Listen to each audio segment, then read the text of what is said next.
Assalamualaikum warahmatullahi wabarakatuh.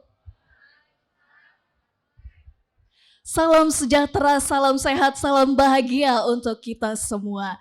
Dan tentunya saya ucapkan selamat datang di Pipa Mas Energi Talk. Untuk itu saya mohon teman-teman semua yang ada di ruangan ini bisa tepuk tangan untuk acara kita pada pagi hari ini. Baik, saya Lutfi Fatus Soliha yang akan memandu jalannya acara pada hari ini.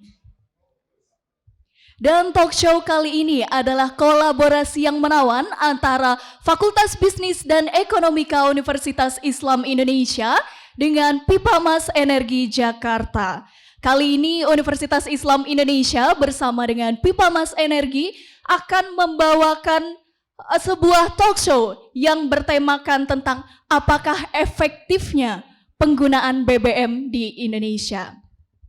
Baik teman-teman semuanya, sebelumnya izinkan saya menyapa tamu-tamu istimewa kita yang sudah hadir pada hari ini. Yang pertama ada Bapak Rifki Muhammad selaku Ketua Prodi Jurusan Akuntansi Fakultas Bisnis dan Ekonomika Universitas Islam Indonesia. Kemudian ada Bapak Dekar Urumsa selaku Ketua Jurusan Akuntansi Fakultas Bisnis dan Ekonomika Universitas Islam Indonesia. Kemudian telah hadir bersama kita pembicara-pembicara luar biasa kita pada pagi hari ini. Ada Bapak Profesor Mahmudi yang saya hormati, juga ada Ibu Dina Mariana SHMH. Selamat pagi Ibu. Kemudian ada Bapak Agung Satrio Nugroho. Selamat pagi Bapak, dan juga ada moderator hebat kita pagi hari ini, ada Bapak Rudi Andanu. Selamat pagi Bapak. Baik hadirin dan tamu undangan, sebelum acara kita mulai, alangkah baiknya kita memulai sesuatu yang baik dengan kita bersama-sama mengucapkan lafaz basmalah. Bismillahirrahmanirrahim. Baik teman-teman semuanya, sebelum kita melanjutkan ke acara inti kita pagi hari ini, yaitu talk show, marilah sejenak kita mendengarkan lantunan ayat suci Al-Quran yang dalam hal ini akan dilantunkan oleh Saudara Nanda Abraja Eka Subadi. Kepada Saudara Nanda Abraja Eka Subadi, waktu dan tempat kami persilahkan.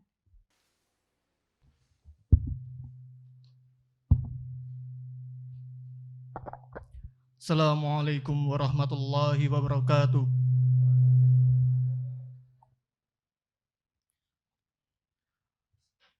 A'udzu billahi minasy syaithanir rajim. Bismillahirrahmanirrahim. Wasiqal ladzina ittaqaw rabbahum ilal jannati zumara. حتى إذا جاءوها وفتحت أبوابها وقال لهم خزنتها سلام عليكم طبتم فادخلوها خالدين وقالوا الحمد لله الذي صدقنا وعده وأورثنا الأرض نتبوأ من الجنة حيث نشاء فنعم الأجر العاملين وترى الملائكة حافين من حول الأرش يسبحون بحمد ربهم وقضي بينهم بالحق وقيل الحمد لله رب العالمين. Sadaqallahul azim. Wassalamualaikum warahmatullahi wabarakatuh.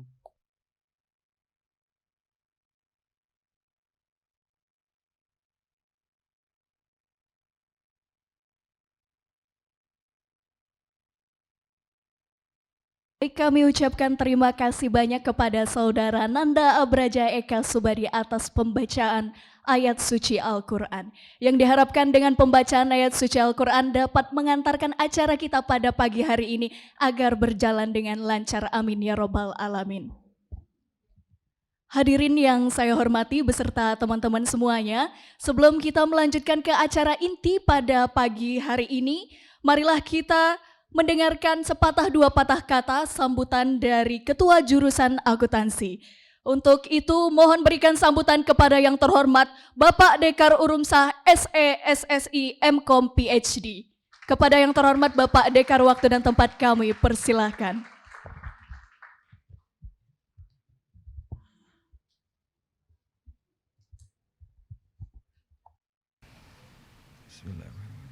Assalamualaikum warahmatullahi wabarakatuh.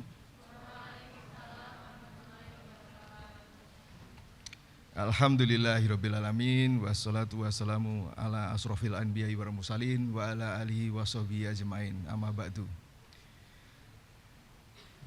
Pertama-tama yang terhormat Bapak Rifki Muhammad PhD selaku Kaprodi Akuntansi Sarjana.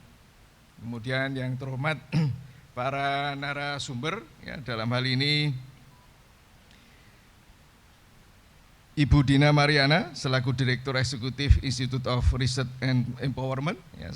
Kemudian yang terhormat Bapak Agung Satrio Nugroho, ya, dari Pusat Studi Energi dari Fakultas Geografi UGM. Kemudian ini kolega saya yang terhormat Bapak Mahmudi, ya, dan Bapak Rudi Andanu selaku moderator, ya, dan selamat datang kami ucapkan, ya, di kampus perjuangan ini, kampus Fakultas Bisnis dan Ekonomika, serta adik-adikku semuanya mahasiswa jurusan akuntansi, ya, Prodi S1 Fakultas Bisnis dan Ekonomika yang saya cintai.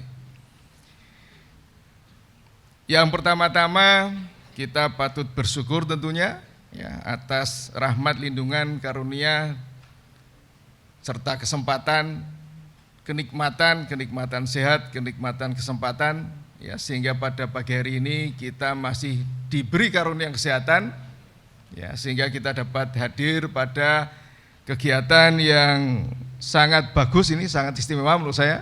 Ya, terima kasih kepada Pipamas, PT Pipamas, ya, yang telah bekerja sama menjalin hubungan dengan kami di Fakultas Bisnis Ekonomika. Ini sebuah kehormatan, ya, buat kami, khususnya untuk adik-adik kita ini. Mereka ini adalah generasi ke depan ini yang perlu tahu tentang suasana, ya, suasana dalam hal ini suasana tentang bagaimana Republik ini memanage energi, ya, khususnya adalah migas, ya, khususnya migas. Jadi sedemikian Anda ketahui, ya, adik-adik, beberapa bulan yang lalu ada kenaikan harga BBM, ya, Pertalite, Pertamax, dan diesel, ya, biosolar dan seterusnya, ya, sehingga masyarakat cukup kaget, ya. Sebenarnya tidak hanya cukup kaget saja yang masyarakat ini, termasuk beliau-beliau ini yang berada berkaitan dengan konteks migas. Jadi pada pagi hari ini nanti Anda akan menyaksikan pemaparan dari Pak Agung, ya, Pak Agung, beliau selaku tim yang membuat draft kebijakan migas. Kemudian ada Bu Dina Mariana, termasuk yang mengevaluasi kebijakan-kebijakan pemerintah kaitannya dengan migas, ya, Bu. Kemudian nanti ada Pak Mahmudi yang akan selaku akademisi akan mencermati bagaimana kebijakan-kebijakan dari pemerintah itu untuk digulirkan. Jadi pada pagi hari ini adalah kesempatan yang bagus, silahkan Anda selaku generasi muda supaya bisa mencermati bahwa ternyata sangat kompleks ya, sangat kompleks tentang kebijakan migas di Republik ini dari hulu sampai ke hilir. Ya, bagaimana migas ini diproduksi, ya, kemudian bagaimana migas ini didistribusikan dan seterusnya. Jadi menurut saya ini menjadi salah satu tantangan Anda selaku mahasiswa akuntansi, ya. Salah satu hal yang cukup penting dalam hal produksi hingga hilir itu adalah konsep supply chain. Jadi silakan, ini menjadi suatu hal yang menarik. Anda akan ketemu dengan para narasumber yang berkompeten, khususnya berkaitan dengan migas. Ya. Saya kira demikian pembukaan dari kami selaku ketua jurusan. Ya, sebagai tanda untuk pembukaan pada acara hari ini, marilah kita bersama-sama melafalkan basmalah. Bismillahirrahmanirrahim. Demikian, mudah-mudahan kegiatan kita pada pagi hari ini selalu dimudahkan dan dilancarkan dengan rahmat Allah Subhanahu wa taala. Amin amin ya rabbal alamin. Lebih dan kurangnya mohon maaf. Wabillahi taufik wal hidayah. Wassalamualaikum warahmatullahi wabarakatuh.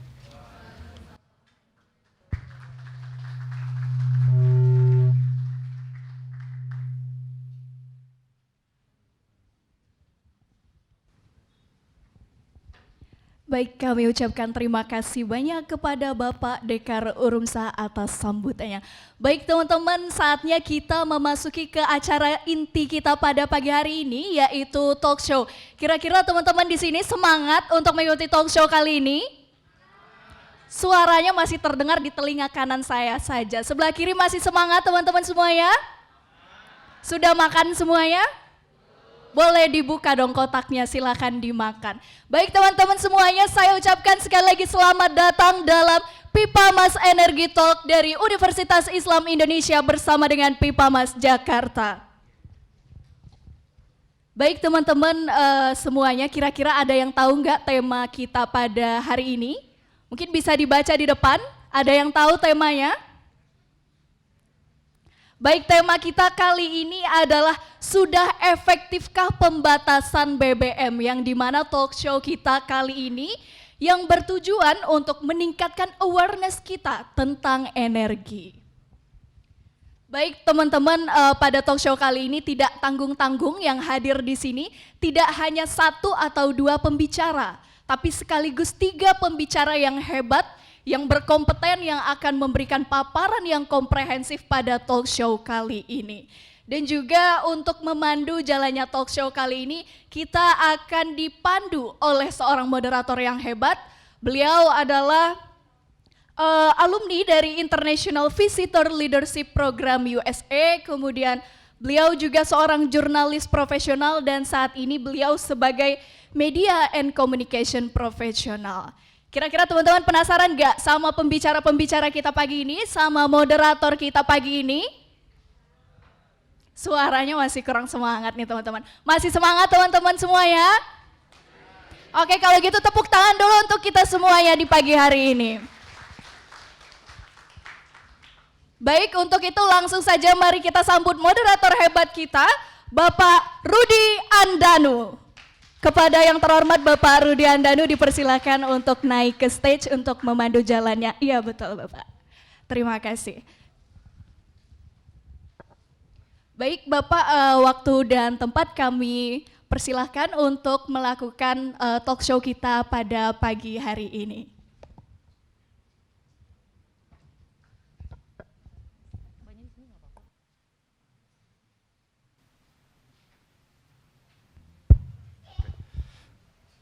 Baik, terima kasih Mbak Lutfi.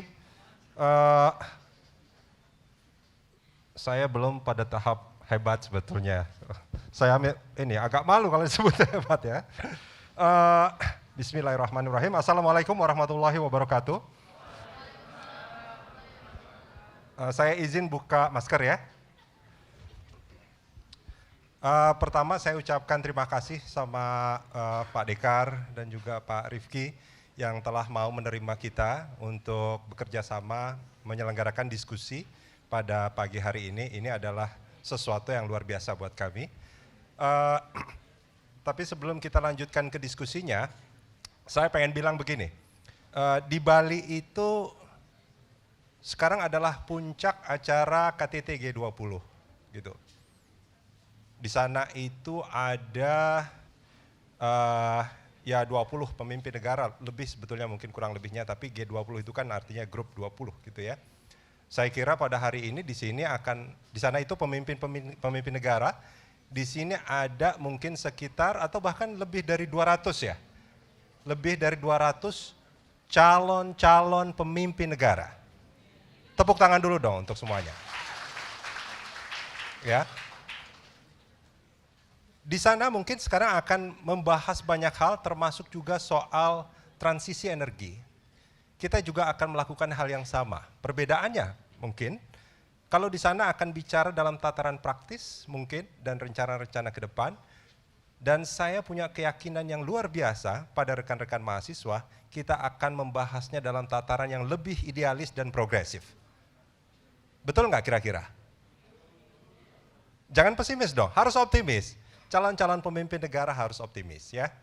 Nah, kita langsung undang pembicara kita pada hari ini. Saya undang Prof. Mahmudi. Prof, saya mohon langsung naik atas panggung. Tepuk tangan buat Prof. Sebelah sini. Sini. Terus kemudian ini biar agak ada variasinya. Sebelah sana mungkin nanti diisi sama Bu Dina. Sebelah sini. Dan sekaligus juga Pak Agung. Pak, tepuk tangan buat pembicara semua dong.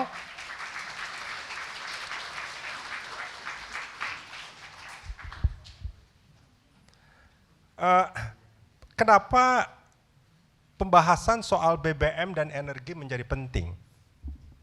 Saya mencoba untuk mengutip salah satu pernyataannya Henry Kissinger.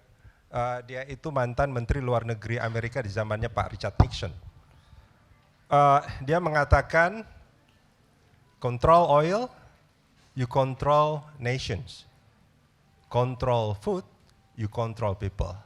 Kurang lebih gitu ya, betul ya? Nah, saya punya keyakinan yang besar bahwa ketika dia mengatakan control oil, oil yang dimaksudkan itu bukan hanya sekedar oil dalam bentuk fisiknya, tapi oil dalam manfaatnya sebagai bahan baku energi. Artinya, kalau boleh saya artikan, if you control energy, you control nations. Kurang lebih begitulah. Ya.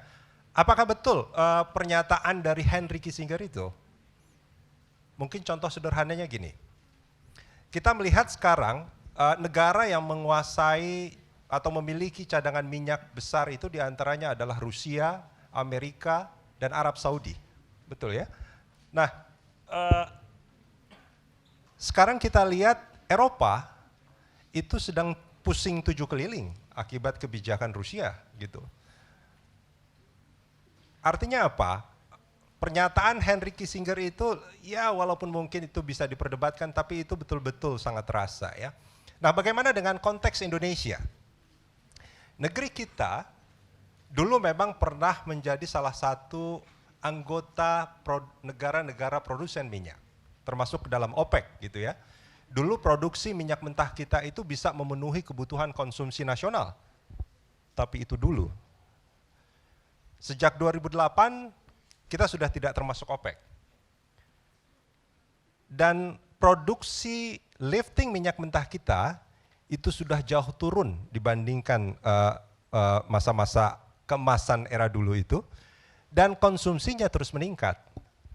Nah, dampaknya adalah produksi minyak mentah kita tidak mampu memenuhi kebutuhan BBM nasional. Artinya ada keharusan untuk impor gitu, yang jumlahnya juga tidak kecil ya. Tidak kecil. Nah, permasalahan kedua, kemampuan kita untuk mengolah atau mengubah minyak mentah menjadi minyak yang siap pakai pun juga masih sangat terbatas ya Pak ya, masih sangat terbatas. Jadi semua lifting minyak kita yang sekitar 600 sampai 700 ribu kiloliter per hari itu per barrel itu tidak bisa langsung di di refinery ya istilahnya, di refinery menjadi minyak yang siap pakai. Itu harus diekspor lagi dan kemudian kita harus impor balik. Nah, dampaknya apa? Dampaknya adalah harga-harga minyak yang akan dikonsumsi sama masyarakat itu sebagiannya bukan dikontrol oleh pemerintah, tapi juga dikontrol oleh harga pasar atau harga internasional. Gitu ya. Nah, terus apakah kita harus terus bertahan dengan ini? Cadangan minyak kita juga sangat terbatas. Koreksi saya Pak Agung. Cadangan minyak kita itu sangat terbatas. Hitungannya itu sekitar 20 tahun lagi. 20 tahun lagi, itu adalah mungkin ketika pada saat rekan-rekan mahasiswa itu masih punya anak 1 atau 2, insya Allah nanti ya, gitu. Cadangan minyak kita, cadangan minyak Indonesia habis. Belum ada eksplorasi baru yang menemukan cadangan baru, gitu. Terus gimana? Nah ini dia yang menjadi persoalan-persoalan kita, gitu. Apakah kita perlu untuk transisi ke energi baru? Itu juga menjadi bahasan kita, gitu. Kuncinya, tujuannya apa? Adalah kemandirian energi. Dan tentu harapannya tidak menjadi negara yang seperti pernyataannya Henry Kissinger, menjadi negara yang bisa dikontrol oleh mereka-mereka yang punya cadangan minyak banyak.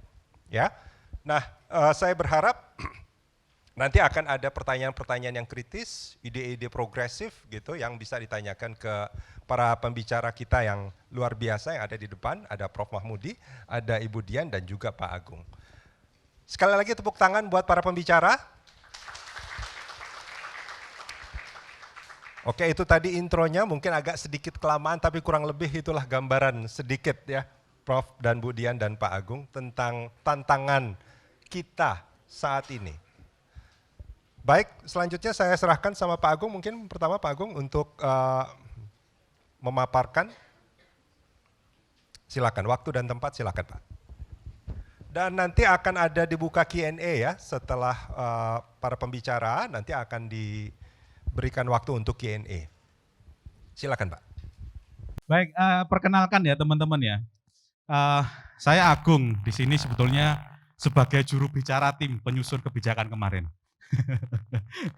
Jadi Pusat Studi Energi itu selama ini membantu membuat kebijakan BPH Migas dan pemerintah Indonesia untuk terkait penanganan BBM hilir migas ya, BBM ya. Saya pengen tahu di sini deh, saya pengen survei aja deh ya. Yang sampai saat ini masih pakai Pertalite siapa? Angkat tangan, yuk. Pertalite. Oh, jangan takut-takut, ayo, nggak apa-apa. Yuk. Saya yakin kok teman-teman itu kan Pertalite, yuk. PD aja, yuk PD. 1, 2, 3, oke, yuk. Oke, terima kasih. Yang pakai Pertamax. Keren ini Yui ini, keren ini. Tepuk tangan teman-teman nih. Pertamax Turbo. Woi, keren Pertamax Turbo. Iya, Yui ya. Beda kalau UGM itu Pertalite semua angkat tangan Pak, gitu ya. Nah, kita sekarang itu membedakan kemarin ya. Jadi yang pengen saya sampaikan adalah teman-teman, ketika berbicara BBM itu kita bedakan 2 hal. Satu, yang bersubsidi itu terdiri dari JBT sama JBKP ya. Jadi jenis bahan bakar tertentu itu JBT itu namanya singkatannya, itu terdiri dari diesel, solar ya, dan juga minyak tanah, begitu. Kalau JBKP, kalau ini namanya subsidi, Pak. Kalau yang JBKP itu khusus penugasan. Khusus penugasan itu istilahnya bukan subsidi tetapi kompensasi. Jadi nanti Pertamina menjual berapa, disitulah diganti. Gitu ya. Itu sistemnya seperti itu. Sama-sama subsidi tapi cara pembayarannya berbeda, gitu aja. Kalau JBKP ini teman-teman, itu istilahnya sekarang Pertalite. Kalau dulu premium, sekarang Pertalite RON 90. Gitu ya. Yang ketiga, di luar itu non subsidi namanya JBU, jenis bahan bakar umum. Begitu teman-teman. Lah JBU ini mulai kalau bensin ya, itu Pertamax Turbo. Kalau di Pertamina gitu ya. Kalau yang lain kan banyak ya, dari RON 92 ke atas kalau di Pertamina. Kalau di diesel, kalau Pertamina menggunakan Dexlite sama Pertamina Dex gitu ya, teman-teman. Lah, kami tahun ini, teman-teman, kami punya kewajiban bercerita secara akademik bahwa kami turut serta di dalam mengusulkan 4 skenario untuk penanganan BBM di Indonesia kemarin. Jadi ceritanya ada 4 skenario yang kami usulkan ke Presiden dalam rangka untuk menghadapi tekanan internasional terhadap kenaikan crude oil waktu itu. 4 skenario itu salah satunya poin terakhir itu adalah kenaikan harga ketika ini terdesak. Gitu teman-teman. Jadi waktu itu seperti itu ceritanya. Yang pertama, pilihan pertama adalah pengaturan. Siapa yang berhak, siapa yang nggak berhak untuk mendapatkan subsidi. Itu adalah kunci waktu itu, Mas Rudi, ketika kami mendorong itu adalah fokus utama, pilihan utama waktu itu, gitu ya. Kemudian September itu naik, itu masalahnya belum selesai, ya Mas Rudi. Karena apa? Kita desak bahwa ketika harga naik belum tentu menjamin kuota di nasional waktu itu kemudian selesai, artinya tercukupi. Karena kuota nasional itu sudah ditetapkan bahwa kalau Pertalite, JBKP, bukan hanya Pertalite ya, ini AKR juga, itu 23 juta KL, jatahnya kompensasi. Kalau JBT, yang tadi solar itu contohnya, itu 16, sekian juta KL.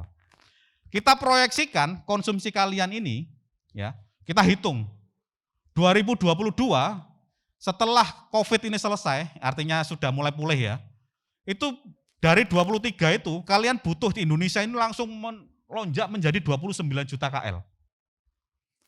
Alhamdulillahnya per tanggal 1 Oktober disetujui kuota naik sampai 29 juta KL. Jadi sekarang kalian kalau beli aman sampai akhir tahun. Ya, silakan mau beli sepuas-puasnya gitu ya. Nah, itu yang pertama. Yang kedua, saya pengen kemudian berbicara tentang ketergantungan energi, Pak Mas Rudi. Jadi ketika tadi saya berbicara seperti itu adalah kalian sekarang bisa beli sepuas-puasnya tentang Pertalite subsidi dan lain sebagainya. Tetapi besok, ya, ini kebijakan terbaru. Kemarin hari Kamis saya rapat di Jakarta, ya, kami sosialisasi. DPR selain menyetujui yang naiknya kuota itu, tapi tetap untuk proses pengaturan siapa yang berhak dan yang nggak berhak itu harus tetap berjalan.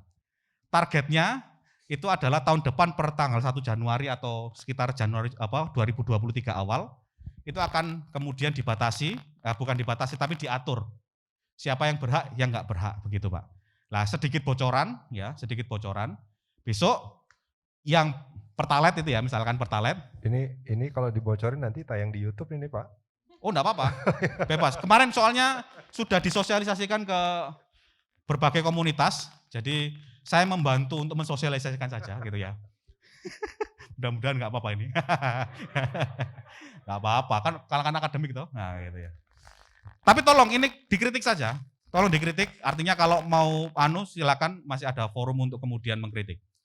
Pertalite itu motor 250 cc ke bawah boleh. Jadi motor kalian apa nih? Kalau yang ninja yang gonggong gitu ya, itu pertamax lah gitu lah. Masuk pamer brong-brong itu masa pakai Pertalite, subsidi kalian itu. Gitu. Ya harus tahu diri lah gitu loh. PD di jalan gitu ya harus pertamax gitu ya. Mobil itu diskusinya panjang, kami diskusi sangat ketat sekali.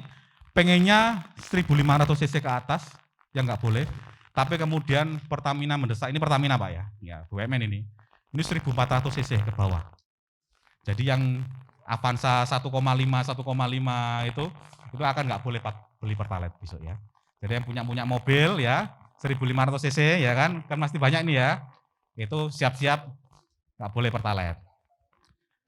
Kalau JBT ya, JBT solar ya, itu seluruh plat hitam kendaraan pribadi nggak boleh. Seluruhnya plat hitam nggak boleh, kecuali pick up dan plat kuning. Begitu aja. Jadi apa? Innova, Pajero gitu ya. Itu kan orang kaya-kaya semua ya Pak ya, gitu ya. Itu ya harusnya sadar diri lah, belinya di atas gitu ya. Ya, non subsidi gitu. Itu bocoran. Dan silakan dikaji, semangatnya adalah Pak, bukan kemudian kita waton membatasi enggak, tapi kita dorong transportasi umum kita amankan. Seluruh transportasi umum, kereta api itu semua pakai subsidi loh teman-teman. Kereta api, bis, semuanya itu kita amankan, kita kasih subsidi. Kendaraan pribadi yang kemudian kita atur. Kira-kira begitu Mas Rudi, waktu kami kembalikan. Terima kasih. Baik. Tepuk tangan buat Pak Agung. Luar biasa sekali ya.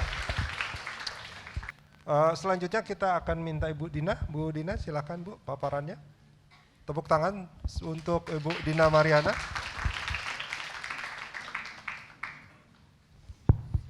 Baik, terima kasih. Selamat pagi teman-teman semua, Bapak Ibu.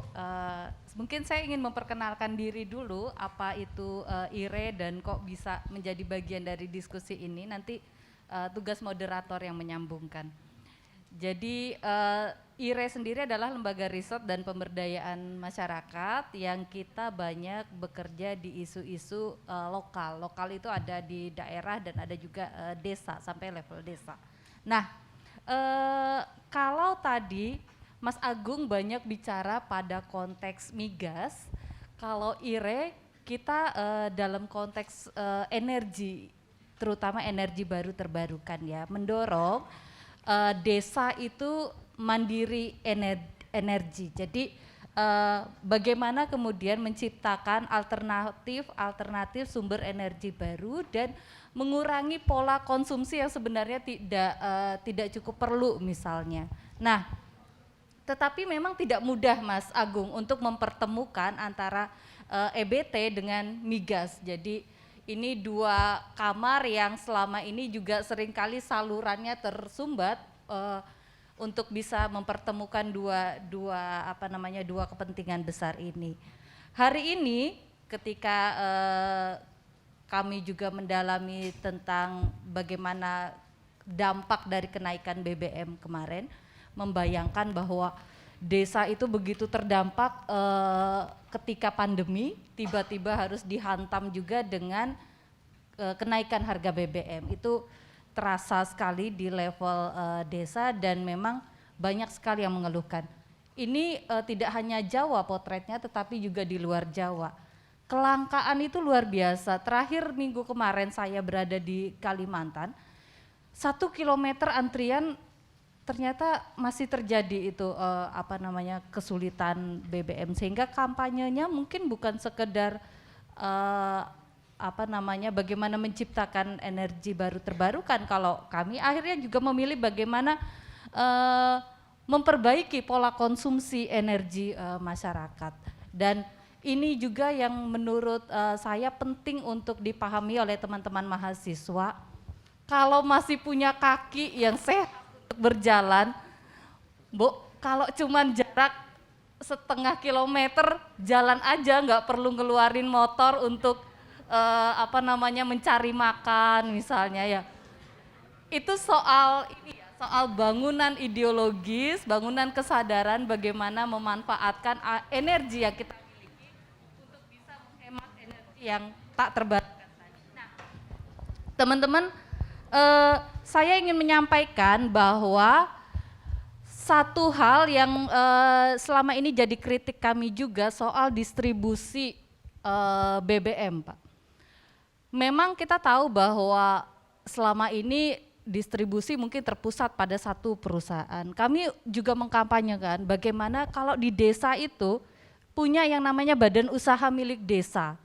Selama ini badan usaha milik desa didorong untuk membuat Pertamini itu, tetapi transaksinya begitu berat ini bagi badan usaha milik desa, karena di situ mereka hanya mendapatkan keuntungan yang kecil, kemudian tanpa regulasi yang jelas juga soal distribusi, kemudian hanya bahan bakar tertentu yang bisa dijual di Pertamini itu. Nah, nanti Pak Agung mungkin bisa membantu menjawab. Salah satu rekomendasi kita, sebetulnya BUMDes ini beberapa juga sudah memiliki kapasitas yang kuat untuk melakukan proses-proses distribusi, proses produksi, dan ini terbukti dari banyak BUMDes sekarang yang omsetnya itu miliaran. Saya membayangkan artinya aktivitas ekonomi itu kan aktivitas bisnis itu bisa dilakukan oleh BUMDes. Mungkin tidak kemudian soal distribusi ini juga bisa melibatkan institusi-institusi ekonomi di tingkat lokal. Sehingga tadi persoalan distribusi siapa yang berhak mendapatkan subsidi ini juga bisa terurai di situ. Hari ini konsumsi petani kemudian nelayan untuk solar misalnya, kalau kita tahu ya, saya tidak cukup update apakah solar masih menjadi konsumsi yang tertinggi BBM kita atau sudah bergeser, tetapi kan beberapa tahun ini solar itu jadi konsumsi tertinggi. Nah, mungkin enggak kemudian sebagian distribusi solar itu juga bisa melibatkan badan usaha milik desa, karena banyak BUMDes yang bergerak di sektor pertanian, di sektor nelayan yang menyiapkan bahan baku dan lain sebagainya, itu ternyata masih kesulitan untuk mendapatkan solar. Nah, itu yang concern yang pertama yang kami geluti saat ini. Yang kedua, bagaimana menciptakan energi-energi alternatif di desa. Ada limbah, kemudian ada banyak desa yang berada di wilayah pesisir dengan gelombang laut yang juga sebetulnya sangat berpotensi untuk dikelola. Selain itu sinar matahari dan lain-lain ya, ada banyak sekali, tetapi desa juga dihadapkan pada tata kelola keuangan yang nggak mudah, Pak. Hari ini dana desa yang dialokasikan kurang lebih 1 miliar per desa, itu ternyata tidak bisa digunakan desa untuk mendorong kemandirian energi di tingkat lokal, karena hampir 70% itu penggunaannya sudah diatur oleh negara. Jadi ada banyak desa yang menginisiasi solar home system misalnya, ada banyak desa yang ingin mengembangkan irigasi yang lebih hemat energi, itu dananya habis. Jadi 1 miliar itu 700 juta itu sudah untukannya macam-macam. Kemudian yang sisanya 300 itu jadi titipan kabupaten juga seringan. Mengatasi stunting, oke, penting, tetapi tidak harus kemudian dengan anggaran yang sangat besar. Kemudian ada banyak sekali titipan-titipan program pendataan dan lain-lain, habis itu Mas, 1 miliar itu. Sehingga ide-ide desa untuk membangun kemandirian energi itu jadi terhambat karena persoalan sistem keuangan desa yang itu sebenarnya berpusat dari pemerintah yang mengatur dengan sangat detail. Jadi kami menemukan desa-desa yang punya gagasan untuk mendorong yang namanya kemandirian energi itu banyak sekali, banyak. Mereka punya inovasi-inovasi besar karena mereka juga berangkat dari kerentanan-kerentanan di tingkat lokal, tetapi akhirnya tidak bisa berkutik karena persoalan tadi. Nah, mungkin itu catatan sementara dari kami, dari beberapa studi yang kami lakukan, dan memang tantangan terkait dengan subsidi BBM yang tidak tepat sasaran itu juga sering kali menjadi wacana atau diskursus di tingkat lokal ya. Kita lihat mereka melihat bahwa, dan kita harus tahu ya bahwa masyarakat kita itu sudah sangat kritis termasuk di level pedesaan. Mereka tahu loh mobil-mobil yang menggunakan solar misalnya, dan itu mobil-mobil mewah sekarang Mas. Mereka tahu itu, sedangkan mereka mengalami kesulitan untuk mengakses misalnya, atau secara ekonomi mereka berat untuk mengakses solar untuk kepentingan-kepentingan melaut. Nah, yang kayak gitu itu juga jadi problem di tingkat desa. Mungkin itu Mas sementara. Terima kasih. Baik, tepuk tangan buat Bu Dina. Ini memang cukup menarik ya. Jadi nanti tolong koreksi Pak Agung, di Dewan Energi Nasional itu ada yang namanya indikator ketahanan energi. Ya. Itu indikatornya itu dari 1 sampai 10 dan secara nasional Indonesia itu ada di level 7 Pak, ada di level 7. Secara nasional, tapi kalau terus kemudian diturunkan per wilayah, bahkan diturunkan lagi itu misalkan dari provinsi ke kabupaten kota, atau mungkin diturunkan lagi pada tingkat yang lebih kecil, maka banyak sekali lokasi-lokasi di Indonesia ini yang memang masih jauh di bawah 7 sebetulnya kan. Ini memang menjadi PR, termasuk PR rekan-rekan mahasiswa ketika suatu hari nanti menjadi pemimpin negeri ini. Tepuk tangan dong. Tapi jangan terus jadi pesimis ya, ketika ada tantangan seperti ini ya, jangan pesimis ya, kita harus optimis. Nah, ini mungkin saya minta Prof. Mahmudi mungkin untuk menjelaskan gitu, apa kira-kira yang memang menjadi PR bersama setiap stakeholder dalam kaitan energi dan BBM ini, apa kira-kira yang harus dilakukan, ya mungkin ada langkah-langkah solutif seperti apa gitu kurang lebihnya. Silakan Prof. Baik, terima kasih Pak Rudi, Pak Agung Budina, Pak Dikar, Pak Rifki, dan semua mahasiswa. Assalamualaikum warahmatullahi wabarakatuh. Saya mungkin ini nanti dari perspektif kebijakan publik ya, karena memang subsidi BBM ini suatu yang sangat dilematis. Ya. Kita kembali dulu ke Undang-Undang Dasar 45 pasal 33, karena subsidi itu bagian dari amanah Undang-Undang Dasar 45. Pasal 33 ayat pertama, perekonomian disusun sebagai usaha bersama berdasar atas asas kekeluargaan. Yang kedua, cabang-cabang produksi yang penting bagi negara dan menguasai hajat hidup orang banyak dikuasai oleh negara dan digunakan untuk sebesar-besar kemakmuran rakyat. Yang pasal 3, bumi dan air dan kekayaan alam yang terkandung di dalamnya dikuasai oleh negara dan digunakan untuk sebesar-besar kemakmuran rakyat. Nah, salah satu instrumen untuk menyejahterakan rakyat itu subsidi. Ya. Jadi subsidi adalah bagian dari pelaksanaan Undang-Undang Dasar 45 pasal 33. Namun memang problemnya nanti subsidi ini subsidi untuk siapa? Gitu kan? Ketepatan pemberian subsidi menjadi aspek kunci di sini. Subsidi itu ada 3 jenis nanti kan. Ada subsidi barang, ada subsidi orang, dan ada juga subsidi badan. Kalau subsidi barang berarti ya barang itu yang disubsidi seperti BBM bersubsidi.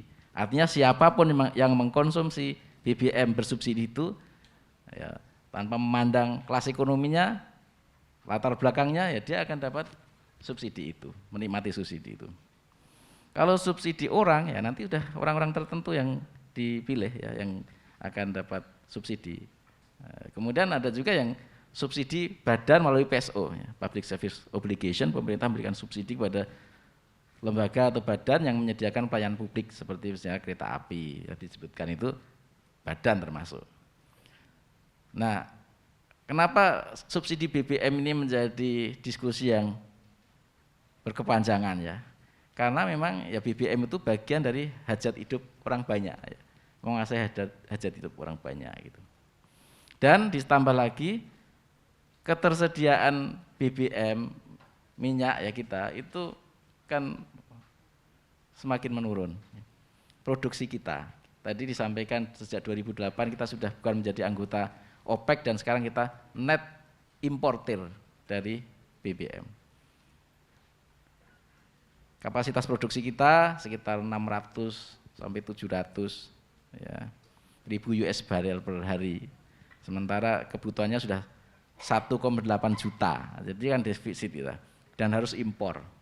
Oleh karena itu kan harga BBM itu kemudian kan mengikuti harga pasar dan ini berdampak pada besaran subsidi.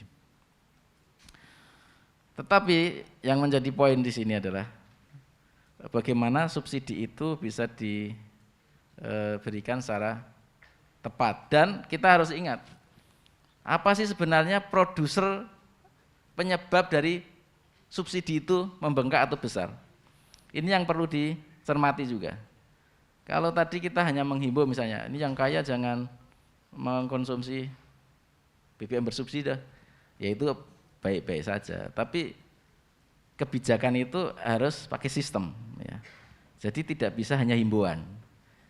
Ya, pakai sistem, maka dipaksa orang yang tidak berhak mendapat subsidi, maka dia tidak akan dapat produk itu. Nah, mekanisme itu kemudian seperti yang disampaikan Pak Agung tadi, misalnya mau membatasi berdasarkan CC kendaraan, itu juga sudah mulai mengarahnya sudah betul. Hanya nanti harus diikuti dengan instrumen teknologinya. Kemarin misalnya pakai My Pertamina itu salah satu kegagalan juga itu. Karena itu tidak memperhatikan aspek-aspek yang lain ya, ketersediaan infrastruktur teknologi masyarakat dan sebagainya. Dan kebijakan terkait BBM itu kan juga harus memperhatikan stakeholder, bukan hanya masyarakat penggunanya, tapi juga termasuk adalah pelaku-pelaku usahanya, pelaku usaha dari Pertamina, kemudian juga pengusaha-pengusaha pom bensin. Karena banyak juga korban-korban sekarang, banyak pom bensin mulai kukut, tutup, karena nggak kompetitif, nggak menarik lagi bisnis itu. Mending bisnis yang lain. Gitu. Banyak Pertamina pada mengeluh itu, udah invest ratusan juta, 400 atau 500 juta, nggak laku. Protes ke Pertamina. Ya. Jadi karena tadi BBM tadi produsernya itu adalah subsidi itu bisa membengkak, salah satunya karena pemakai motor yang banyak. Nah, pemakai itu apa sebabnya? Karena banyaknya motor kendaraan. Nah, regulasi terkait juga pembatasan kendaraan itu belum ada kita. Kemudian juga misalnya peralihan dari teknologi ini dari kendaraan pribadi ke kendaraan umum itu belum optimal ya. Karena sebenarnya penghematan di situ bisa dilakukan kalau masyarakat itu beralih dari kendaraan pribadi ke kendaraan yang transportasi massal seperti kereta seperti itu. Dan banyak subsidi itu terbuang di Bangju karena kemacetan. Coba dihitung itu. Macet itu adalah mengkonsumsi berapa BBM itu? Kemacetan di Jakarta, di kota-kota besar. Jakarta luar biasa itu, Pak. Iya. Nah, itu pernah dihitung enggak? Berapa itu? Uang dibakar di situ. Uang negara dibakar di situ. Istilahnya bakar-bakar uang kalau di bisnis ini ya, startup itu ya, burning money itu. Uang negara dibakar di kemacetan itu. Ya, maka infrastruktur infrastruktur jalan transportasi itu juga harus diperbaiki di samping transportasi massalnya tadi. Yang ketiga itu adalah penyiapan transisi ke energi terbarukan tadi. Itu memang sudah cukup mendesak ya. Mengingat pertama kita itu cadangan minyak semakin turun dan kita ketergantungan minyak pada minyak impor itu tinggi, itu kan menyebabkan kerentanan di bidang ketahanan energi kita, dan itu ke depan akan semakin banyak potensi politik yang tinggi karena BBM itu bukan hanya komoditas yang bernilai ekonomi, tapi ada komoditas bernilai politik itu. Ya.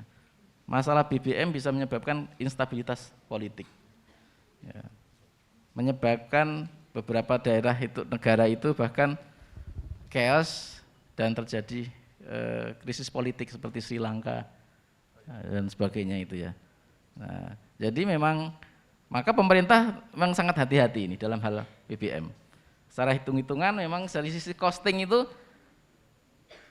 biaya BBM itu production cost saja sudah per liter untuk pertalite misalnya itu sekitar 10.300, 10.600 tergantung harga minyak dunia dan kurs rupiah.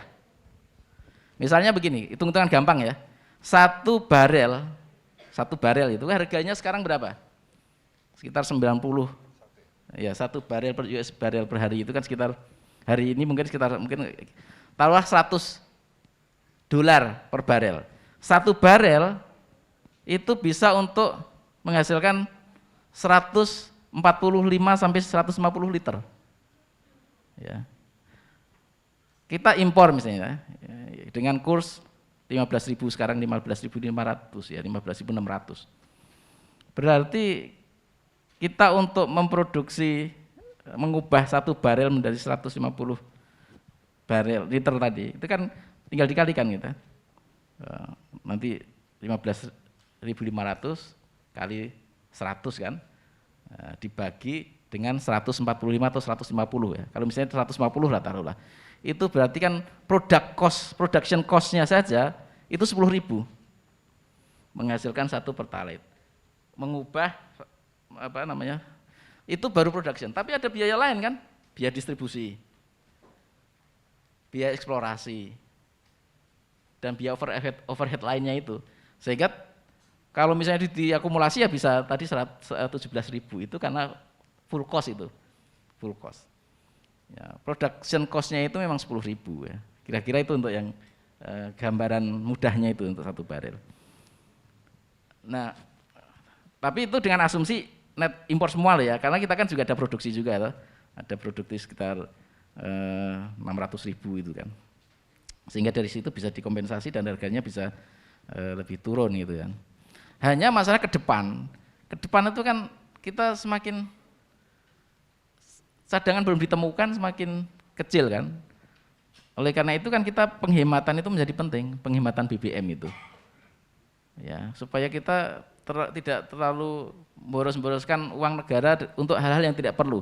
Seperti kita mau konsumsi pertalite misalnya untuk non value added activity tadi yang disampaikan Ibu tadi, hanya untuk jalan-jalan yang tidak ada nilai tambah ekonomi bagi negara atau apapun, tidak mendapat produktivitas.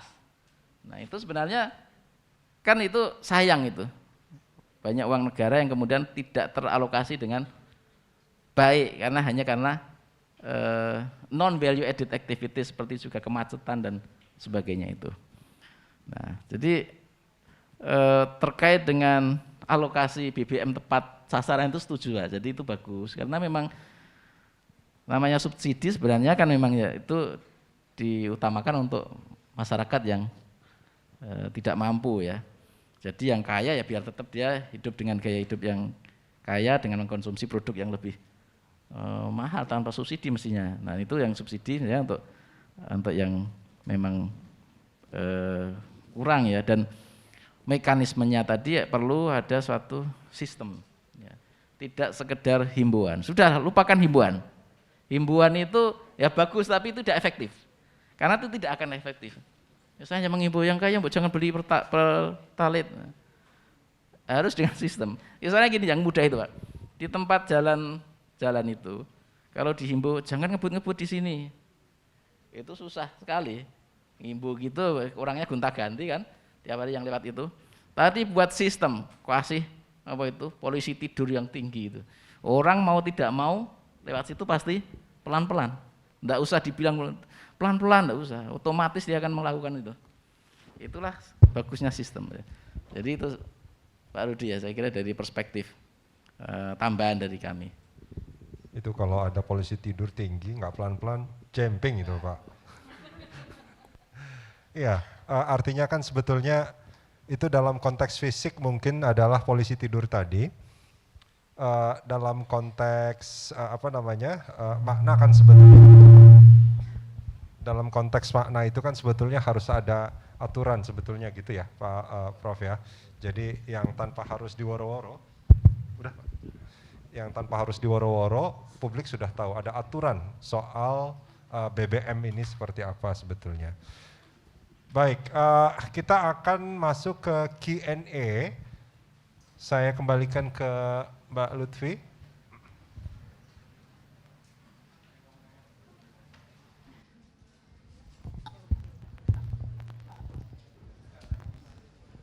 Baik, kami ucapkan terima kasih banyak kepada para pembicara kita. Kemudian saya ucapkan terima kasih banyak juga kepada Bapak Rudi Andanu yang sudah memandu jalannya talk show kita pada pagi hari ini. Tapi untuk Ibu, Bapak pembicara, sesi kita belum berakhir ya Pak, akan dilanjutkan ke sesi Q&A. Nampaknya teman-teman di sini muka-mukanya sangat antusias nih mendorong kita untuk segera melakukan Q&A. Teman-teman masih semangat semuanya? Suaranya masih kurang, masih semangat teman-teman semuanya? Oke, sebelum ke sesi tanya jawab, saya ingin membuat perjanjian nih ke teman-teman, boleh? Boleh teman-teman?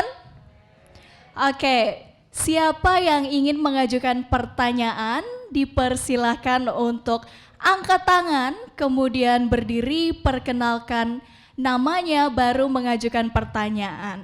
Boleh ditujukan untuk ketiga pembicaranya sekaligus atau ke spesifik pembicara, terserah. Monggo dipersilahkan. Mengerti teman-teman semuanya? Oke, untuk itu langsung saja saya buka sesi tanya jawab. Siapa yang ingin bertanya dipersilakan untuk raise hand. Mohon maaf, ini bahasa kita bahasa Zoom ya Bapak Ibu, karena generasi Zoom 2 tahun belajar menggunakan Zoom. Siapa yang... Oke, siapa yang angkat tangan terlebih dahulu? Mbaknya atau yang... Ada banyak tuh. Oh, yang sebelah kanan katanya. Baik, ada mas-mas yang pakai baju putih. Perkenalkan sebelumnya, nama saya Faiz Alfareva Almepa dengan NIM 21312054. Saya angkatan 21 dari Prodi Akuntansi. Izin bertanya, hal ini terkait dengan fenomena yang terjadi sekarang itu banyak BBM itu penjualannya itu habis. Nah, habisnya ini di mana? Habisnya ini terkait dengan pembelian yang dilakukan dalam jumlah besar oleh para pengecer.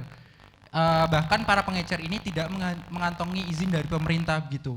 Nah, ini sebenarnya bagaimana skema distribusi yang realistis dan siapakah yang harus bertanggung jawab atas hal tersebut, karena setahu saya tidak fair jika pengawasannya itu diberikan kepada PT Pertamina, di mana rantai distribusi PT Pertamina itu saya yakin tidak bisa mengawasi sampai ke level yang paling bawah begitu.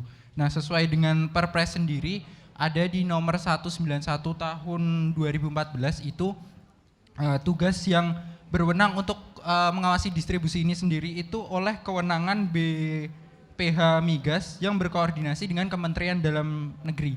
Nah, untuk penyelesaian bagaimana ya? Terima kasih. Oke, sebelumnya saya ucapkan terima kasih kepada Mas Faiz ya.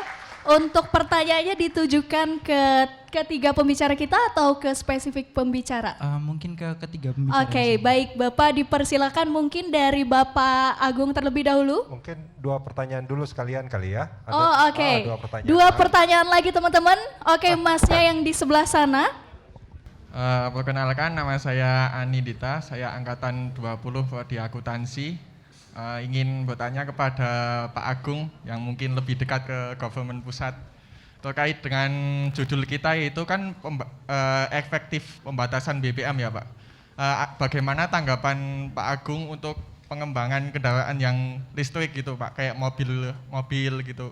Tapi yang menjadi masalah kan mungkin saat ini yang produksi yang paling bagus kan mungkin Tesla atau Hyundai atau yang lain itu kan masih harganya masih MM-an, kalau enggak ya 800 juta ke atas gitu Pak. Bagaimana strategi Bapak untuk mengembangkan mobil listrik itu yang harganya itu masih 300-an juta, 250 itu supaya lebih banyak penggunanya, dan juga fasilitas lainnya seperti pengisian BBM listrik itu bisa sampai ke tingkat-tingkat seperti Jogja yang lebih banyak lagi BBM-nya kayak gitu, dan kota-kota besar lainnya, enggak terpusat pada Jabodetabek saja. Begitu Pak, tanggapan jenengan Pak. Baik, ini pertanyaannya spesifik ke Bapak Agung, betul ya Mas ya? Oke, untuk itu mungkin di sesi kali ini ada 1 pertanyaan lagi mungkin. Oke, Mbaknya yang pakai kerudung warna ungu terlebih dahulu. Boleh dipersilakan berdiri, kemudian perkenalkan nama dan pertanyaannya apa. Sebelum ke Mbak yang ketiga, pertanyaan kedua tadi sebetulnya bisa juga direspon sama Bu Dina sama Pak Prof Mahmudi ya nanti. Itu justru sangat berkenaan juga dengan kebijakan publik. Silakan. Oke, baik, perkenalkan nama saya Retmaika Suryani dari Akuntansi angkatan 2020. Pertanyaan yang pertama, tadi Pak Rudi itu menyebutkan mengenai pola subsidi, di mana subsidi yang sekarang itu malah dinikmati oleh orang-orang kaya. Nah, saya pernah mendengar isu untuk mengatasi masalah tersebut itu solusinya dengan penghapusan pajak kendaraan bermotor yang nantinya akan digantikan dengan biaya tambahan saat pengisian BBM. Jadi nanti pajaknya kendaraan dihapus, tapi mereka harus membayar biaya tambahan saat pengisian BBM. Nah, kebijakan ini dinilai lebih efisien dan lebih adil kepada pengguna kendaraan bermotor. Nah, lalu pertanyaan saya, bagaimana pemerintah menanggapi isu tersebut, terutama ini dari mungkin lebih spesifik ke Bapak Agung. Dan untuk yang pertanyaan kedua, kemarin kita tahu bahwa ada BBM lain yang bukan dari Pertamina, tapi dengan harga yang lebih murah, namun dengan kualitas yang sepadan atau hampir mirip dengan BBM yang dijual belikan atau didistribusikan oleh Pertamina. Nah, pertanyaan saya, apa langkah yang sekiranya diambil oleh pemerintah terhadap kondisi tersebut? Sekian dari saya, terima kasih.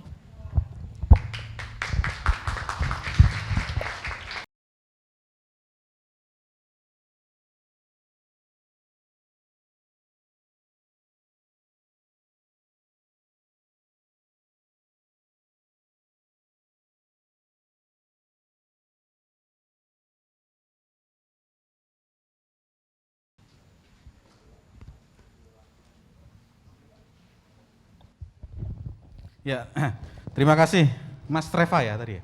Iya betul. Mas Treva. Pertanyaannya teman-teman itu medeni gitu ya. Ya, biasa ini mahasiswa kalau bertanya kritis itu kayak gini ya. Tapi kadang-kadang yang menjawab ini kadang-kadang direkam ini ya susah juga ini. Tapi nggak apa-apa, bismillah aja ya. Baik. Jadi begini Mas ya. Kebetulan kami di PSE menjadi tenaga ahlinya BPH Migas. Jadi mungkin bisa mewakili BPH Migas bahwa sistemnya BBM hilir ya, ini hilir migas ya, bukan hulu ya. Kalau hulu itu SKK Migas, itu yang mengeksplorasi, yang menggali minyak begitu ya. Tapi kalau yang hilir itu mendistribusikan. Itu karena sistemnya Indonesia itu mengikuti WTO, World Trade Organization, jadi jual belinya minyak itu nggak boleh dimonopoli sebuah negara.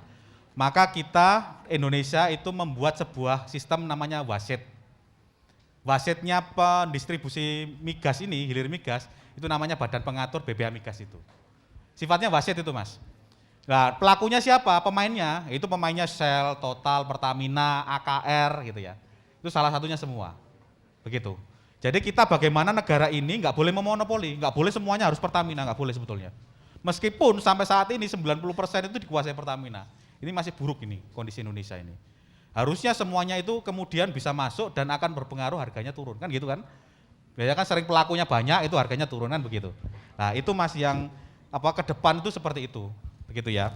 Jadi pertanyaannya jenengan ini terkait dengan BBM habis pengecer, ya jadi di dalam Perpres yang baru yang akan direvisi 191 kan akan direvisi ini Mas, yang tadi saya sampaikan CCCC tadi loh Pak. Itu akan direvisi, targetnya ya mudah-mudahan Januari atau ini udah disahkan, udah diaplikasikan begitu ya. Itu terkait dengan pengecer ini masih memang menjadi tantangan begitu ya. Tapi sudah kita definisikan sebetulnya. Pengecer itu memang ilegal Mas, ilegal. Karena apa? Bukan kemudian kita nggak aware dengan UMKM loh Pak ya. Karena apa? Safety Mas. BBM ini B3 loh ini. Kalau kemudian ngerokok sambil ngecur gitu, duar gitu gimana terus? Ya kan? Akhirnya kemudian kebakaran itu secara sederhana lah begitu ya. Safety, makanya yang bisa beli itu bisa kendaraan-kendaraan konsumen pengguna yang jelas yang sudah diatur tadi. Pak, kalau pengecer itu kan belinya pakai jurigen gitu ya, kan pakai jurigen, itu nggak boleh Mas, nggak boleh, kecuali yang membawa surat rekomendasi dan jurigennya itu sudah terstandar gitu. Misalnya nelayan, itu kan nggak mungkin bawa kapalnya ke SPBU Pak, ya kan nggak mungkin Pak. Nah, pakai jurigen nggak apa-apa, tapi harus ada surat rekomendasi dia bahwa dia harus nelayan, bukan dijual kembali. Kalau dijual kembali, resikonya adalah ke industri Mas, atau proyek-proyek jalan gitu ya. Itu yang ada bego-bego atau itu pakai solar yang harga subsidi tapi dipakai untuk industri. Nah, yang rugi teman-teman semua kan gitu. Makanya harus jelas begitu ya. Sekarang seperti itu. Kemudian BPH yang mengawasi siapa? BPH Migas. Setiap itu ada pengawas, kemudian kalau ada mengaudit Mas, itu CCTV, kemudian semuanya itu sekarang tercatat secara online di database-nya BPH Migas dan Pertamina. Itu sudah ada Mas. Tinggal sekarang sistem auditnya yang mungkin Prof. Dan teman-teman semua yang di akuntansi ini yang sangat berperan begitu. Gimana cara sistem audit yang bagus di dalam Migas ini. Itu yang pertama. Yang kedua terkait Mas Andi, ini terkait kendaraan listrik ya. Lah, ada salah satu disertasi teman kami Pak di teknik industri begitu ya. Kendaraan listrik ini memang sekarang lagi didorong. Tetapi ketika dihitung itu nggak efisien. Kenapa? Karena baterai, sebagian besar komponen yang menyebabkan harga mahal itu baterai. Baterai litium dari nikel, begitu. Lah terus baterai ini Pak, itu kan baterai kan nggak selamanya tahan awet. Ada grafiknya menurun ketahanannya itu. Nggak kayak BBM kan cor-cor gitu ya, habis isi lagi kan gitu. Tapi kalau baterai itu lama-lama menurun Pak tingkat anunya. Lah kalau ganti baterai itu komponennya lebih besar lagi begitu. Makanya ini yang kemudian masih diteliti terus gitu. Bagaimana baterai ini bisa menjadi komponen yang termahal dan bisa lebih efisien. Kalau baterainya kita temukan teknologi yang lebih murah, insya Allah bisa. Kemudian terkait solar, misalkan saya contohkan solar ya.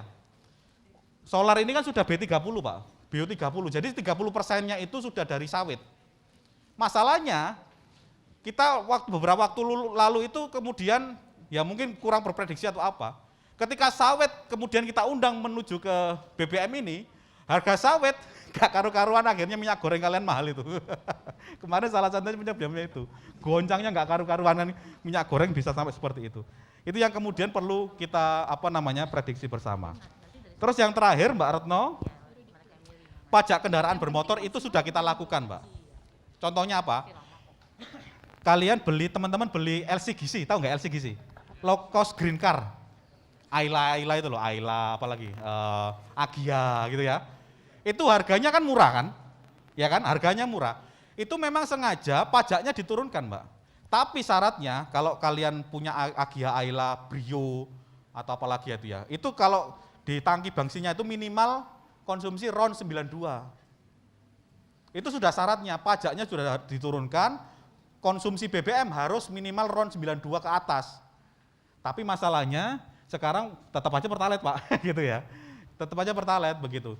Jadi artinya kebijakan LCGC inilah yang Mbak sampaikan tadi itu sudah diterapkan. Tapi masalahnya ini dijadikan konsumsi masih menggunakan pertalite begitu, RON 90 gitu. Demikian mungkin Mas Rudi. Ya.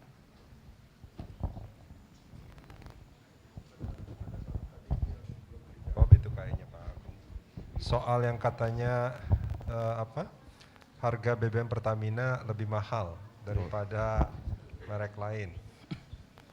Ya ini kalau jawab gini saya terpaksa mengkritik gitu Pak. Jadi begini ya, kritikan yang salah satu yang kemudian kami sebagai peneliti adalah tidak efisiennya mungkin Pertamina di dalam mengelola tadi yang Pak Promanu sampaikan tadi. Kurang efisien begitu. Jadi bagaimana sebetulnya mengkonversi dari crude oil menjadi BBM hilir yang siap konsumsi, itu kan harga setiap perusahaan kan berbeda-beda kan Pak ya.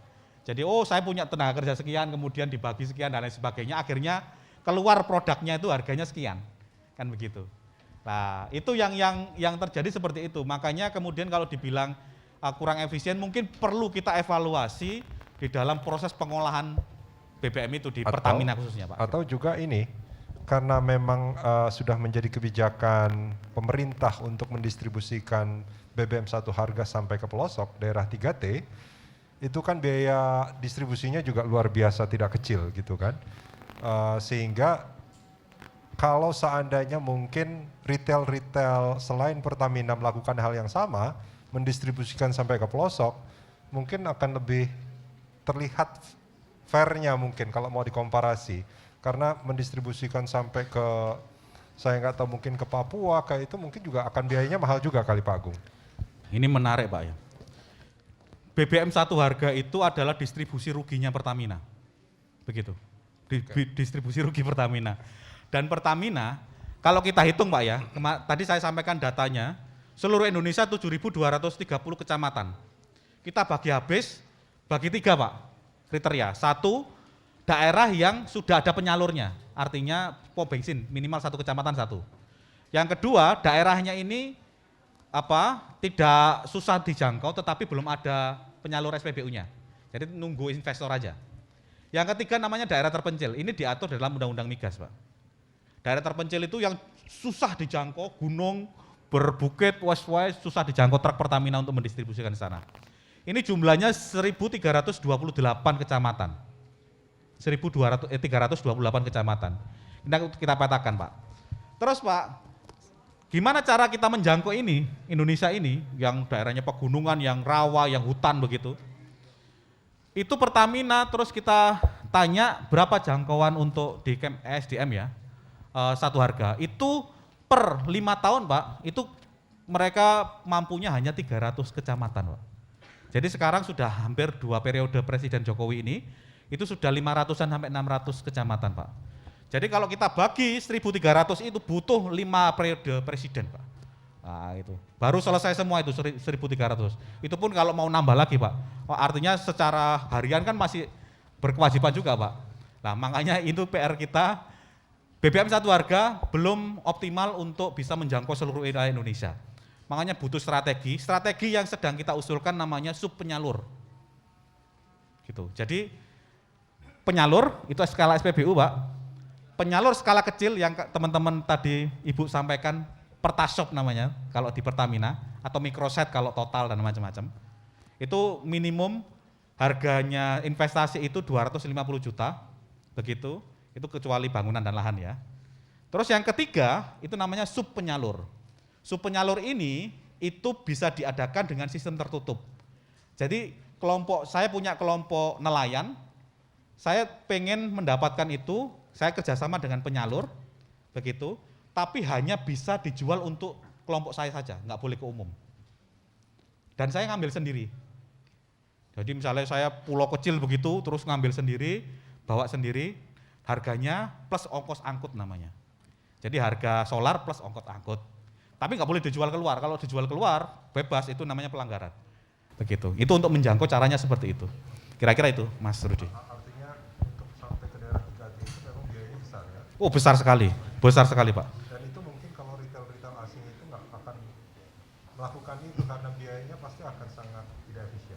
Ya, kami sudah mencoba hitungan itu Pak, namanya kebijakannya RMO, Remote Market Obligation. Jadi lahan basah harus mensubsidi lahan kering, begitu. Tapi itu sama juga belum efisien juga, karena misalnya Shell Total dia bekerja wilayah bisnisnya di Jakarta begitu, tapi sekian liter begitu omsetnya harus mensubsidi di wilayah kering. Ini kendalanya masih di dalam konteks teknisnya saja. Mudah-mudahan ke depan kalau ada seperti ini yang dilakukan di Britania Raya sama India. Itu kita sudah studi di sana juga. Terima kasih Mas Rudi. Baik, tepuk tangan buat Pak Agung. Silakan Bu Dina. Baik, terima kasih. Ini mungkin menjawab secara umum ya. Hari ini yang kami lakukan adalah mendorong sistem informasi desa. Di dalam sistem informasi desa itu beberapa data yang harus dimiliki oleh desa adalah satu, misalnya mereka punya data UMKM, buruh yang bekerja dengan sama atau di bawah upah minimum, kemudian petani dan nelayan itu teridentifikasi dengan jelas. Nah, kelompok-kelompok ini dibayangkan mereka juga mengkonsumsi BBM secara rutin ya. Hanya saja memang tadi soal distribusinya yang seringkali tidak cukup atau tidak sampai ke mereka. Nah, tetapi sayangnya SID yang sebetulnya itu wajib, sistem informasi yang sebetulnya itu wajib disediakan oleh kabupaten dan desa, ini tidak banyak digunakan untuk data terkait dengan distribusi yang tepat terkait dengan penyaluran BBM. Nah, kita memang beberapa kali melakukan advokasi untuk ini ya, mendorong agar SID ini digunakan sebagai data penting terkait dengan siapa yang berhak memperoleh subsidi ya, subsidi apapun itu termasuk subsidi BBM.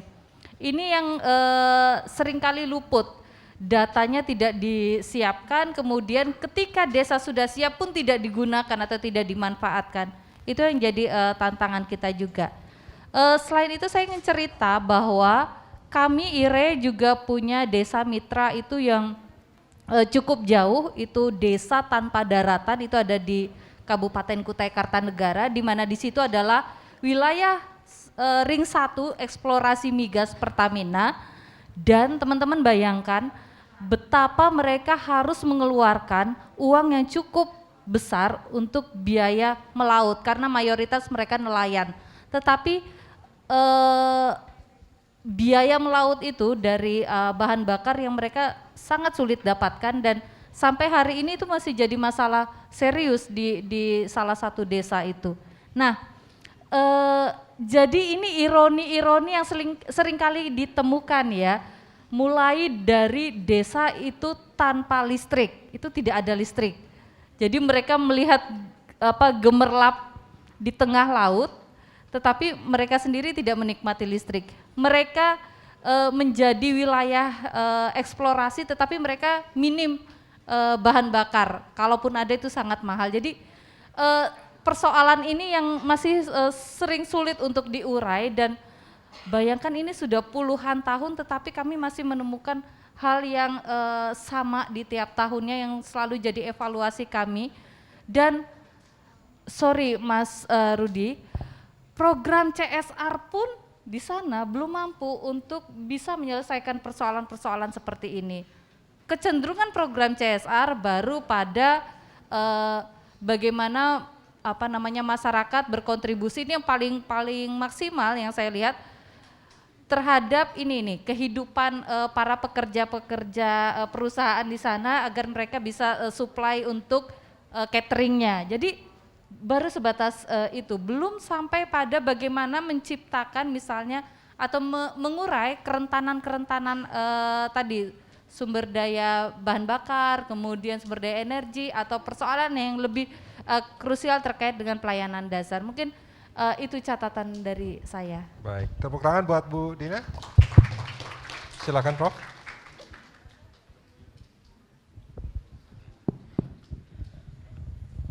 Ini terkait BBM ya, sekedar mengingatkan sejarah. Tahun 66 Maret harga BBM itu 1 liter Rp1. Maret 66. Mei 98 zaman reform ya. 21 Mei 98 saatnya Pak Harto mau lengser, Rp1.000, 1.000 per liter. Jadi sudah naik dari Rp1 tahun 66. Tahun akhir Orde Baru jadi 1.000. Akhir Orde Lama itu kan 67 ya, 66 itu. Terus sekarang September 2022 10.000. Naik 10. Berapa kali itu? 10 kali lipat dari akhir Orde Baru. Ini akhir periodenya Pak Jokowi juga, hampir akhir maksudnya gitu kan. Jadi ini masalah BBM itu punya sejarah gitu. Dan tentu naik turunnya BBM ya tergantung subsidi ya, atau nanti akan mempengaruhi subsidi gitu. Saat ini kita mungkin masih ribut berbicara subsidi BBM, tapi mungkin tahun 2045 ya itu kita sudah diskusinya sudah lain, tidak lagi BBM, subsidi BBM. Mudah-mudahan nanti sudah ditemukan suatu energi terbarukan yang lain ya. Dan saya yakin yang energi terbarukan tadi misalnya apakah listrik ya akan terus dikembangkan teknologinya, sehingga berbagai kesulitan-kesulitan yang tadi disampaikan Pak Agung ya, tentu ilmuwan akan mencari cara ini bagaimana ini kendaraan listrik dan sebagainya itu lebih efisien sehingga bisa mengatasi masalah energi fosil ini. Karena memang beberapa kritik juga energi fosil ini kan menghasilkan banyak polusi juga. Misalnya aktivis Greenpeace itu nggak cocok dengan subsidi, nggak cocok, dia anti, dia inginnya jadi dihentikan ini energi ini, ganti yang lebih ramah lingkungan. Dan gerakan untuk go green ini kan semakin kuat mengingat manusia sekarang ada kendala-kendala terkait dengan masalah lingkungan ini. Jadi saya kira nanti ini sekarang kita berdiskusi subsidi, memang ini sekarang masalah yang sedang kita hadapi. Tapi harus dipikirkan lebih jauh lagi tentang bagaimana kita transisi energi terbarukan tadi. Itu yang harus lebih diseriusi, dan Omnibus Law itu harusnya juga menyentuh ke situ masalahnya. Kita harus sampai ke situ. Nah, tampaknya belum ada benang merah ke situ. Ya, itu PR kita bersama. Saya kira itu, Pak. Baik. Rudi. Baik, terima kasih Prof. Mahmudi. Tepuk tangan buat Prof. Mahmudi. Kita masih ada sedikit waktu. Tadi masih ada beberapa pertanyaan, mungkin ini sesi terakhir pertanyaan mungkin. Sebelumnya perkenalkan, nama saya Yuhan Rizky Kanisa dengan NIM 21312097 dari Prodi Akuntansi Angkatan 21. Saya izin bertanya kepada kepada tiga pembicara ini terkait apabila harga BBM subsidi naik, apakah harga aftur akan naik dan pengaruhnya harga BBM yang naik terhadap harga aftur apa? Apakah berpengaruh terhadap kenaikan harga tiket pesawat? Ini berdasarkan yang saya pahami tentang kasus kenaikan harga BBM pada beberapa bulan yang lalu. Terima kasih. Baik, kami ucapkan terima kasih. Mungkin satu lagi teman-teman yang ingin bertanya, masnya yang di belakang dipersilakan untuk berdiri, sebutkan nama dan pertanyaannya seperti apa. Sebelumnya perkenalkan, nama saya Syahrul Gilang Ramadan dari Prodi Akuntansi Angkatan 2020. Jadi mungkin melanjutkan pertanyaan yang sebelumnya dilontarkan sama 3 pertanyaan di awal, itu terkait dengan melindungi konsumen yang berhak untuk pengguna BBM itu sendiri sesuai dengan Perpres nomor 191 tahun 2014 sesuai dengan ketentuan BPH Migas RI yang menyatakan bahwa Pertamina diwajibkan menyalurkan tepat sasaran kepada konsumen yang ada.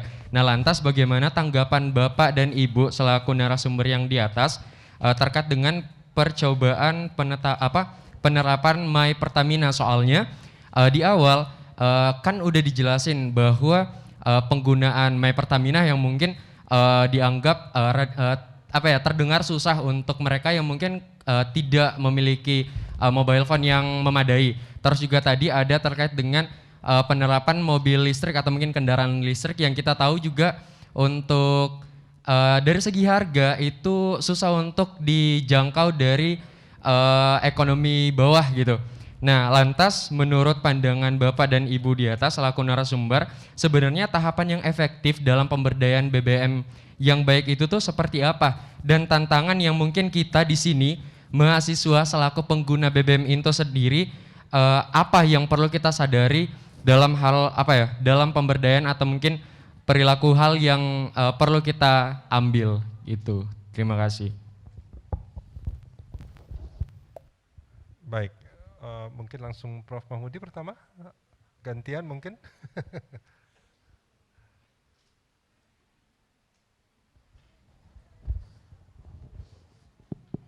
Terkait dampak kenaikan BBM terhadap aftur ya. Sebenarnya saya mau cerita ini, penikmat atau terdampak yang terbesar dari harga minyak dan BBM itu adalah angkutan darat. 70% itu angkutan darat. Dan angkutan darat dari 70% itu 50%-nya adalah kendaraan pribadi. Sekitar 50-an persen, 50% lebih dikit. 40%-nya kendaraan roda 2 motor. Yang 50 tadi mobil ya, mobil pribadi. 40%-nya motor ya gitu. Kemudian di bawahnya adalah nanti kendaraan umum ya. Transportasi umum dulu ya, kemudian baru itu kendaraan umum itu kecil ya. Makanya ini ya yang porsi terbesar pengkonsumsi BBM itu adalah mobil dan motor itu.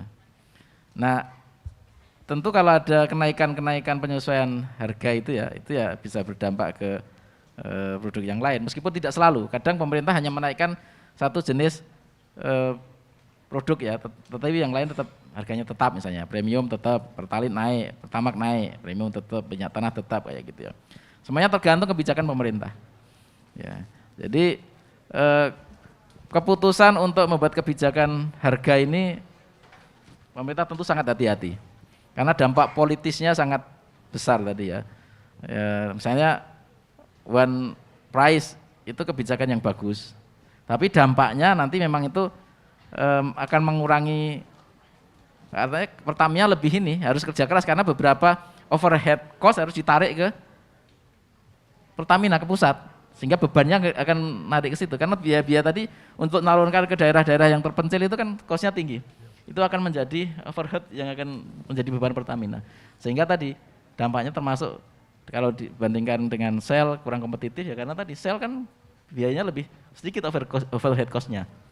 Karena dia tidak punya harus nyalurkan ke daerah-daerah yang terpencil. Sementara Pertamina ini adalah sebagai PSO juga, Public Service Obligation, dia harus menyalurkan sampai ke daerah terluar gitu kan. Nah, sehingga ini tentu cost-nya tinggi gitu. Apakah bisa bersaing dengan sel? Ya bisa, tapi kan mengorbankan ininya, revenue-nya dia dan profitnya pasti akan lebih turun kan gitu kan. Ya. Jadi ini tentu kalau secara ekonomi ya, kita akuntansi itu bisa menghitung itu kan, ada direct cost, indirect cost. Nah, indirect cost-nya termasuk variable cost-nya itu adalah variabel untuk mendistribusi produk itu sampai ke tujuan gitu. Nah, itu terkait dengan kenaikan harga, apakah berdampak ke aftur ya. Ya bisa tidak ya, tergantung nanti pemerintah mau menetapkan berdampak ke aftur atau tidak gitu kan. Ya, tidak selalu, artinya tidak selalu ini pasti akan mempengaruhi ini. Karena ada perhitungan-perhitungan. Ini kira-kira kalau dinaikkan dampaknya, dampak ekonomi, dampak sosial, dampak politisnya bagaimana itu. Jadi ketika pemerintah membuat kebijakan itu sudah pasti, itu memperhatikan banyak aspek ya, banyak aspek ya. Konstituennya dilihat ya. Ini siapa yang terpengaruh dari kebijakan ini, siapa yang diuntungkan, siapa yang dirugikan. Kan meminimalisir siapa yang dirugikan. Kebijakan itu harus minimizing korban. Ini korbannya harus diminimalkan ya, memaksimalkan manfaat ya, benefit di situ. Itu konsepnya di situ. Baik, terima kasih Prof. Mahmudi. Tepuk tangan buat Prof. Mahmudi.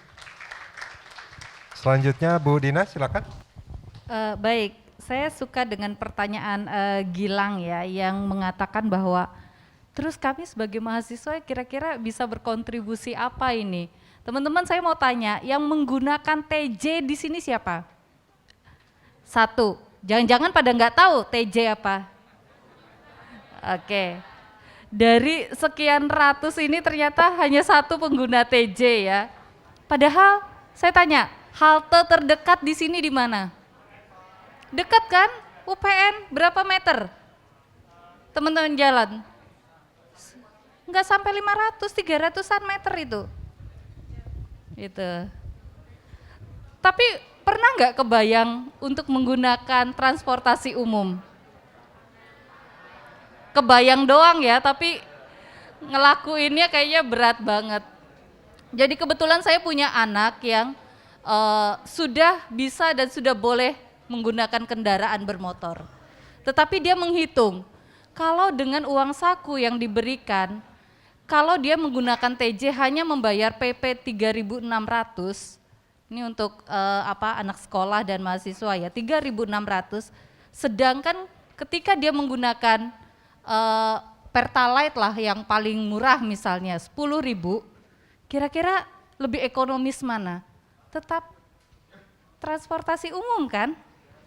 Tetapi kebayang itu kemudian di level mahasiswa tidak menjadi pilihan, padahal sebetulnya sudah banyak kemudahan Pak. Bahkan di Jogja sekarang kan ada aplikasi baru ya, yang sekarang masih 0 rupiah loh bayarnya. Teman-teman nggak update kan, nggak tahu kan, karena bukan menjadi pilihan kemudian. Nah, ini Gilang, salah satu nilai yang teman-teman juga mungkin penting untuk memikirkan dan mempertimbangkan. Bagaimana dukungan teman-teman terhadap lingkungan. Mau pakai mobil listrik sekalipun, ketika listrik kita berasal dari mana dan berapa biayanya itu kan juga jadi persoalan.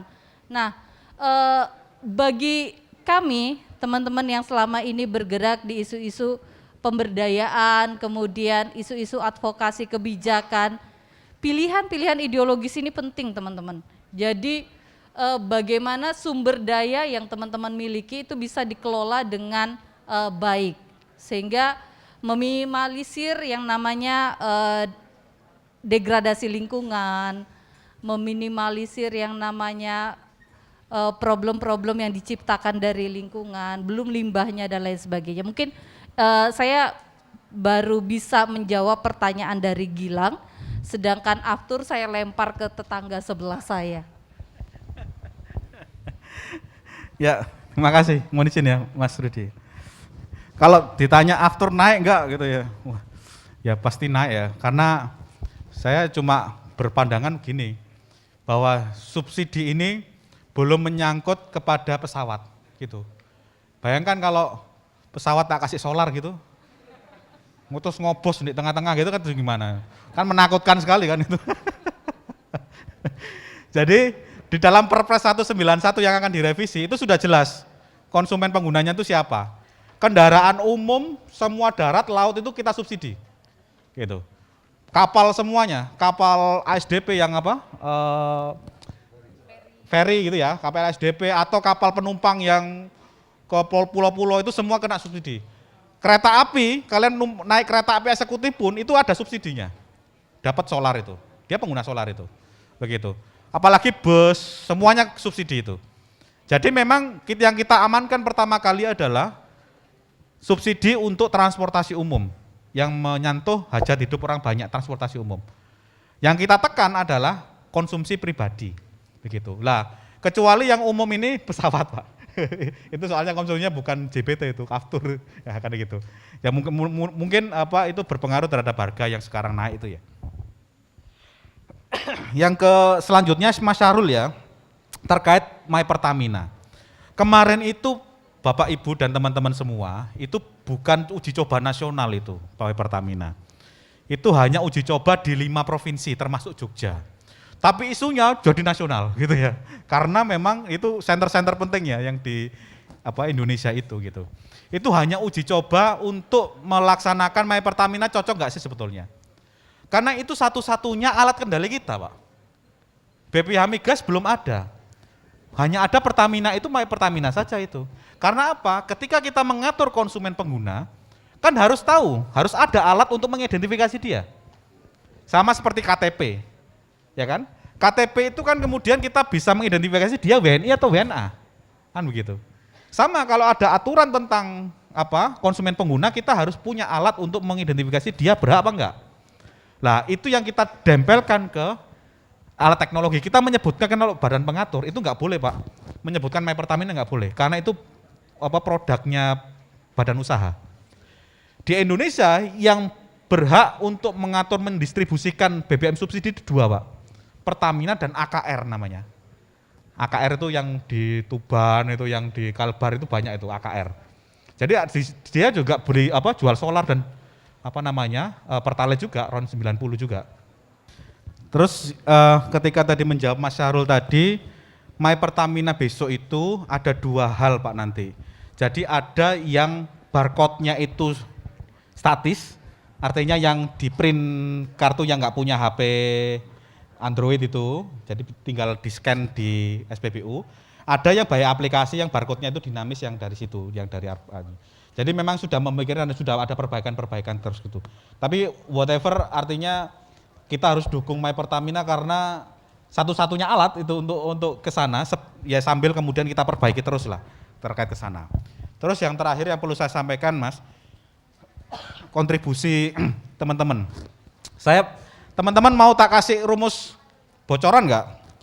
Caranya untuk dapat harga murah BBM-nya, terus kualitas tinggi. Mau nggak? Mau ya, tapi jangan bilang Pertamina ya. Karena rugi nanti Pertamina ini.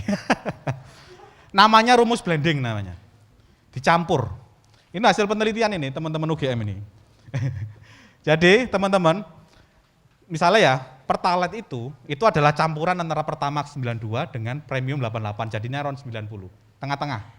92, 88. Tengah-tengahnya kan 90 ya. Nah, itu Pertalite. Nah, performa ketika blending itu bisa performanya, misalnya kan contoh, dapat performa tinggi, campuran antara Pertalite 90 dengan Pertamax Turbo berapa RON-nya? 98 kan? Jadinya tengah-tengahnya berapa? 94 kan? Kalau campur 1:1 ya. Ya. Coba sekarang simulasi 10 liter deh. 10 liter pertama harganya berapa? 139.000 ya. Ya kan? 139.000. Itu 10 liter ya. RON 92. Kalau kita campur sama-sama 10 liter ya, 5 liter Pertalite 50.000. Kemudian 5 liter Pertamax Turbo berapa? 70 ribuan sekian. 50 tambah 70 berapa? 120. Dapat RON 94. Nah, jadi itu hasil penelitian blending. Begitu. Ini nggak akan pernah disosialisasikan oleh BU. Karena mesti rugi ini di BU. Gitu. Tapi coba aja nanti. Ini nggak ada yang orang BU ya mudah-mudahan ya. Jadi itu salah satu untuk cara ngakalinya dulu kita tawarkan sistem blending ini untuk biar menekan harga tapi kualitasnya tinggi. Tapi kalau kemudian pengen lebih tinggi itu 1:3, bukan 1:1. Ya, 1:3 itu lebih tinggi. Misalnya solar sama dexlite, Pak. Kalau 1:1 dicampur itu kembali ke solar. Tapi kalau 1:3 itu ke dexlite gitu. Nah, seperti itu hasil penelitiannya teman-teman kimia. Untuk di situ. Ya, itu saja sih pesan saya. Silakan kita efisien untuk menggunakan BBM subsidi ya gitu. Demikian Mas Rudi. Oke, baik, terima kasih Pak Agung. Rekan-rekan semuanya, sekali lagi tepuk tangan buat 3 pembicara kita. Baik, ini seperti janji di awal sebelumnya, pembicara akan memilih masing-masing satu, tidak boleh sama ini Pak Prof, penanya terbaik yang nanti akan diberikan giveaway ya. Iya betul Bapak. Sekarang ya? Iya betul, jadi kami minta tolong kesediaannya. Langsung saja mungkin. Iya. Prof. Minta. Mahmudi, penanya yang... Iya, mulai dari Bapak Mahmudi dipersilakan, ada dari Mas Reva, ada Mbak Retma, ada Mas Anindita, ada Mbak Kika, kemudian ada Mas Syahrul Gilang. Monggo Bapak dipersilakan untuk memilih satu penanya terbaik yang akan kita undang untuk maju ke depan.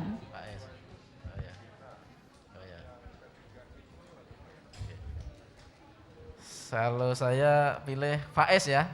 Oke, beri aplaus untuk Faiz, untuk Mas Faiz dipersilakan untuk maju ke depan terlebih dahulu. Untuk Ibu Dina dipersilakan Ibu. Saya punya komitmen memberikan afirmasi untuk perempuan. Iya. Saya pilih Retno.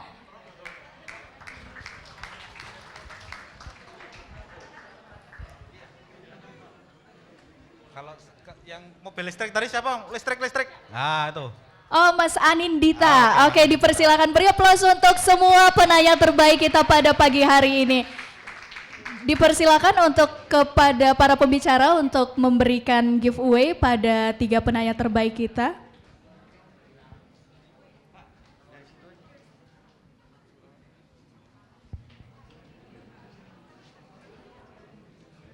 Ini sepertinya dari tadi sesi yang ditunggu-tunggu oleh teman-teman untuk dapat giveaway. Oke, jangan lupa tersenyum, maskernya boleh dibuka biar kelihatan tampannya, mas-mas, mbak-mbak biar kelihatan cantiknya.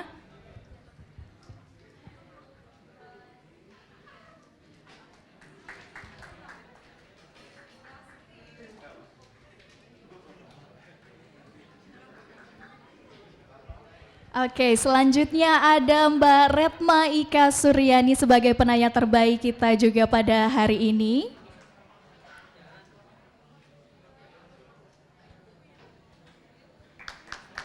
Selanjutnya ada Mas Anindita. Jangan lupa tersenyum, Mas.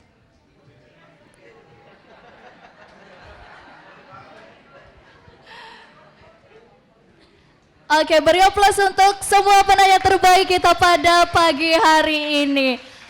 Nampaknya antusias teman-teman semua di sini sangat luar biasa ya. Tadi di awal banyak sekali yang angkat tangan untuk bertanya, tapi sekali lagi kami mohon maaf karena waktu sudah habis untuk sesi tanya jawab. Jadi untuk jika ada pertanyaan lagi, semoga kita bisa berjumpa di lain kesempatan, Bapak, Ibu, dan teman-teman semuanya. Dan saat ini kita memasuki ke sesi penyerahan cindera mata sebagai kenang-kenangan dari kami. Dan untuk itu kami undang Bapak Rifki Muhammad selaku Ketua Program Studi Akuntansi untuk memberikan cindera mata kepada ketiga pembicara kita pada pagi hari ini.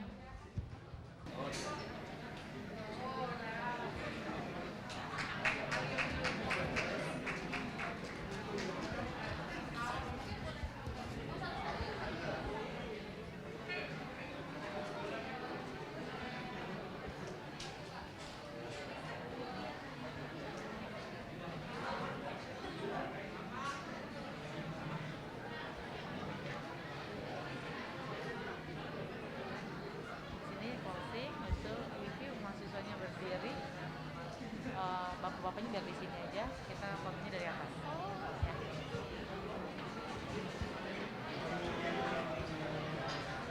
Bapak, posisinya di sini dulu, kita mau isi dulu bareng-bareng. Oh iya, iya.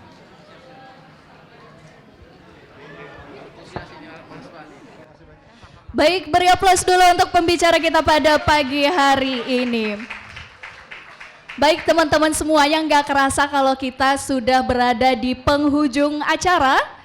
Jadi alangkah baiknya yang tadi kita buka dengan basmalah, mari kita tutup dengan sama-sama mengucapkan Alhamdulillahirabbil alamin.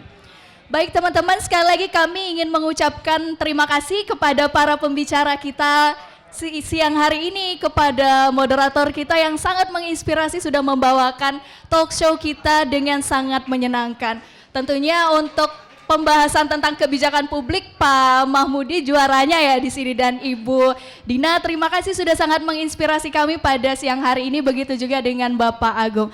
Untuk itu sekarang kita lanjutkan ke sesi foto bersama. Sebelum itu saya selaku pembawa acara pada siang hari ini mohon maaf apabila ada kesalahan dan kurang-kurangnya. Wassalamualaikum warahmatullahi wabarakatuh.